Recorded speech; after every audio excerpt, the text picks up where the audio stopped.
If you're stalling on working towards your biggest goals because you're afraid you might fail, this episode is for you.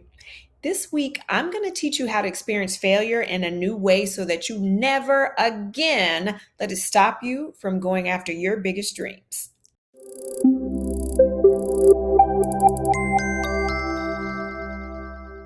Welcome to How to Be a Dangerous Woman, a place where we dive deep into breaking down into what makes amazing women just like you think, feel, and perform at levels beyond what you thought was possible.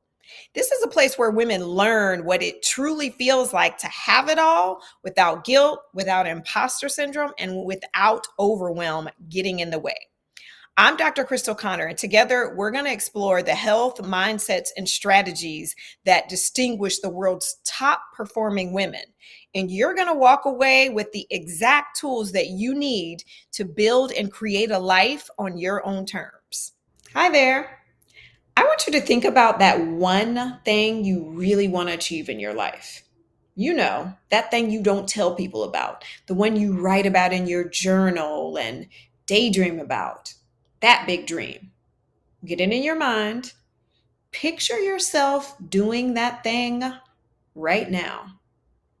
If you're like most people, as soon as you start thinking about actually achieving or even starting the process of achieving your goals, you're immediately bombarded by what ifs and reasons why it's not going to happen for you. You may have gotten pretty good at overcoming this in smaller ways, but when it comes to life changing, purpose driven goals and dreams, sometimes it can be a little more difficult to get past those reasons. And while you may have a long list of potentially legitimate reasons why your big goal would be difficult to achieve, maybe even impossible, I guarantee you there's a root of fear of failure underneath it all. Fear of failing is the number one reason most people will never experience the full, purposeful, joyful life that they dream about. And I can say to you all day long that failing is okay. But if you don't believe it, and you don't do your work to reframe what it means, you're never going to do the things that you dream about doing. You're a dangerous woman. So that ain't happening on my watch. So let's talk about a few reasons why you fear failing. And then I'm going to break down a couple of ways you can learn how to capitalize on any failure you experience in your life from this point forward. You will live a life where you learn how to master achieving your goals. That only happens though when you learn to fail forward. You're going to learn how to use failure as a building block, a solid foundation towards building a life of your dreams. And failure is an essential part of this foundation. It can't be avoided unless you avoid doing anything to work towards your goals. And even then, even if you don't work towards your big goals, guess what? You're just failing in advance. You're failing before you even bother to try. So, no matter what way you go about living this life, failure is a part of it. So, if failure is an unavoidable side effect of living, wouldn't you rather fail at trying to create the life of your dreams than to just fail at trying at all? Yes or yes? Okay. So let me tell you why fear of failure is so debilitating. You think it's because you're afraid of what people will think about you. And that is a really big part of it. But the bigger reason that you avoid doing that thing that you're unsure of whether or not it's going to work or not is that you already know what you will make failure mean about you. You already know the story. You already know the words that you're going to use to talk about yourself. You know how you're going to beat yourself up. You already know that you will make failing mean that you are a failure. And no, you're not going to make it mean that you're a failure at everything. You're way too smart for that. But remember, you know your inner mean girl. She's going to blow this thing up to make you feel so bad about yourself that you won't ever, ever try and attempt something scary, uncomfortable, and new again. You will make failure mean something so negative about who you are. You're going to take it personally and you're going to use it as a character flaw. And it's no wonder that your brain wants to avoid that at all cost. And I already know your brain is super dramatic. I know this because mine is too. Your brain will not only make failure mean super negative things about you, but it will also paint this picture of the most devastating outcome possible. Starting your business will mean that you're going to lose your biweekly paycheck and benefits at your corporate job. And without that, your brain's going to tell you, well, surely you're going to end up homeless. You're not going to be able to feed your kids. You're not going to be able to take them to the doctor. Or maybe when you think about hiring those new employees for your team, because you know that your company is growing so quickly, your first thought is that you're not going to be able to pay them and that you're going to wind up going out of business. So we sacrifice what we could have for fear of what we imagine we would lose. We don't think about the potential gain nearly as much as we think about the loss, the worst case scenario. And most of the time, the scenarios we dream up are the least likely to happen. This is what I want you to do instead. The first thing you have got to do is to decide right now what you will make failure mean.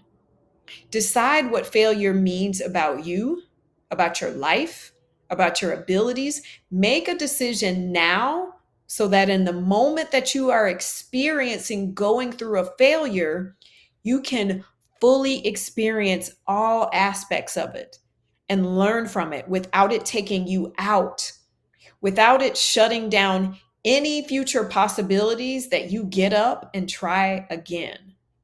You get to decide this. You get to decide that no matter what, you're going to have your own back. You're going to make failure mean that you are one step closer to getting it right. You make it mean that you are resilient and that now you know what not to do the next time around. You make it mean that you are growing wiser and more experienced and that this failure has made you even stronger and even more well equipped for when it does work out. I want you to write this down somewhere that you're going to keep it so that you don't forget it ever. Journal about it, write it, put it in your phone notes. But I want you to make sure that you have this somewhere for future reference because you're going to need it. Now, let's not pretend that there isn't a chance that things could go very wrong. I don't want you to think rainbows and butterflies and no possibility of things going really wrong. That's possible. There are things that are going to just be out of your control, and you may experience deep, painful failures in your life and in your business and in your career. And so, just like you deciding in advance what failure will mean about you, let yourself go to the worst case scenario long enough to decide in advance what you're going to do if that happens. Now, listen, I didn't say spend hours creating a doomsday plan with step by step actions. I mean, literally just decide what you will do if you fail. That might be as simple as saying, if I fail, I'm going to keep going. I remember when I first started my coaching business, I was afraid of failing. I was afraid of looking stupid to my friends and families, to strangers on the internet. The day I had the thought, I'm willing to do this as long as it takes to make it work, was the day I knew this was my purpose. And you get to decide what that thought is for you. What will you do if you fail? Will you keep going? Will you try one more time? What adjustments will you make? What help will you seek? Decide now, write it down, and do it. So let's talk about a few things you can do to pick yourself up after failing. First, you get to feel whatever way you want to. Do not try and avoid feeling sad, disappointed, angry, whatever comes up. Feel it, but feel it without making it mean negative things about yourself. Feel it without reacting or responding to it. Just allow it to be there without trying to push it away or deny it. Give yourself the space to to do this and make a decision what you're going to do as your next step. Here are a couple other things I want you to do. Find your support system. This is when you need your whole dangerous women crew. You need to surround yourself with people who will not only support you, but they're going to encourage you. They're going to cheer you on. But the other thing they're going to do is they're going to hold you accountable. You need your circle to push you to move when your pity party is going on just a little bit too long. Your crew of dangerous women are not going to allow you to wallow. They're not going to allow you to stay down without pushing you up, pulling you up, right? Dangerous women, you know what we do? We don't call out, we call up. We call our girlfriends up. We don't call them out to put them down. We call them up to what we know they can be. You need to spend time with them. Write out the lessons learned from the failure. What worked? I know you're going to be tempted in the moment to think that nothing worked, that it was all terrible, that it was bad, but stretch yourself to think of the things that did work, no matter how big or small. Then write out what didn't work from a neutral place. Leave out all the adjectives, all the mean words you like to add in, like, oh, that was dumb, that was stupid, I shouldn't have done. Like, leave out the mean words. Be very objective here and write out the facts. Then I want you to write out what you're going to do differently next time. The other thing you can do is reflect over times in the past where you experienced failure and came out stronger on the other side. Find the evidence that you are not only resilient, but you also gained wisdom for every failure you've ever experienced. What if the more quickly you experience failure, learned from it, and moved on, the more quickly you get to experience success? What if you thought that on purpose, intentionally, and found ways to celebrate that you're getting closer and closer to achieving your goals and creating the life you dream of? All right, my friends, that's it for this week. Would you do me a favor? If you're finding this podcast helpful, will you do two things for me? Two favors. First thing is to leave a review. I would love for you to share why you tune in every week. And then I would love for you to share this with a friend. 2022 is the year we all level up. So invite your girlfriends. Okay, before you leave, I have a question for you. What's one reason you're proud of yourself this week? What's one thing you want to celebrate this week, no matter how big or how small?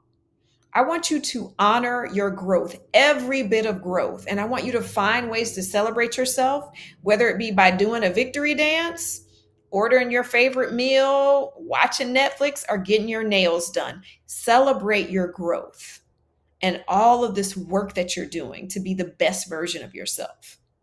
Okay, I hope you have an amazing week. God bless you, and I'll see you next Monday. If you found today's episode helpful, go ahead and hit that subscribe button and subscribe to this channel so you never miss an episode. And I'd really love to hear how you're doing.